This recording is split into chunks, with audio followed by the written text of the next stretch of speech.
man. Ah! Son of a piece of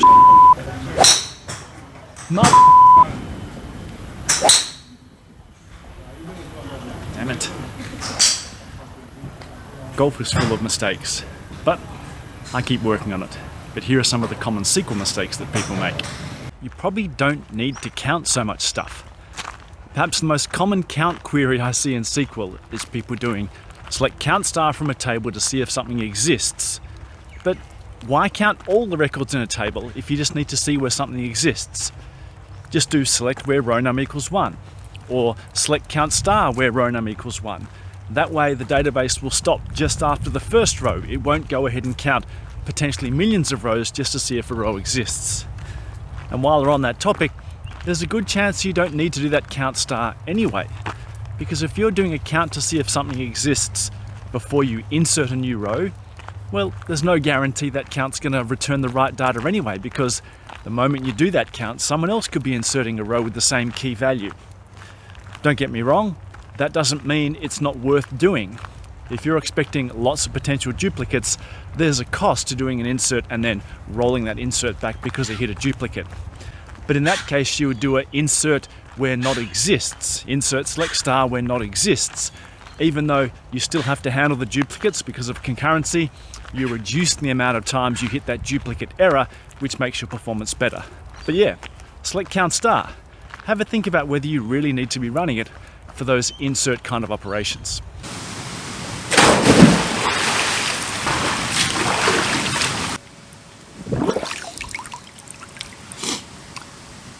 The next one is union.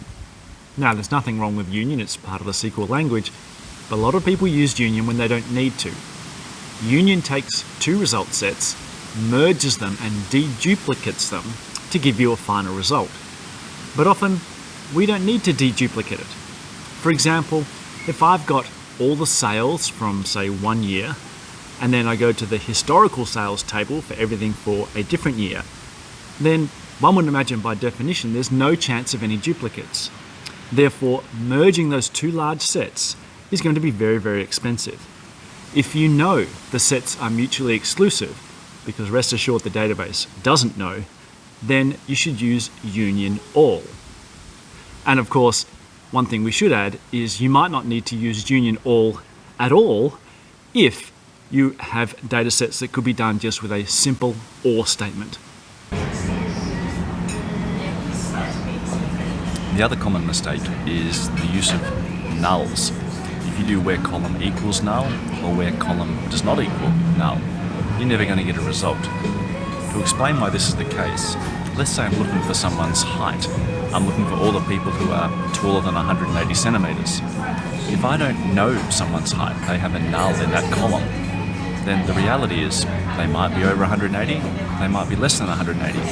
I can't say either way. That's why whenever you're dealing with nulls, it's always where column is null or column is not null.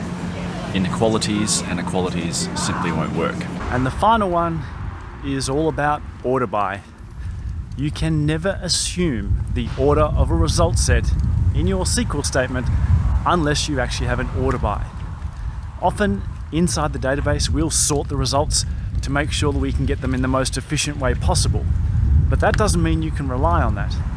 We used to do sorting when we did group by. Now we don't do it anymore, and therefore a lot of people got caught out. If you're querying a single primary key, then fine, the one row coming back isn't a drama.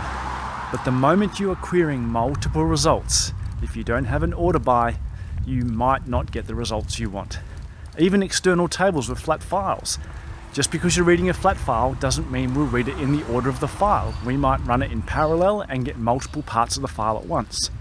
So always remember, if you want to guarantee the order of your results, you must use order by.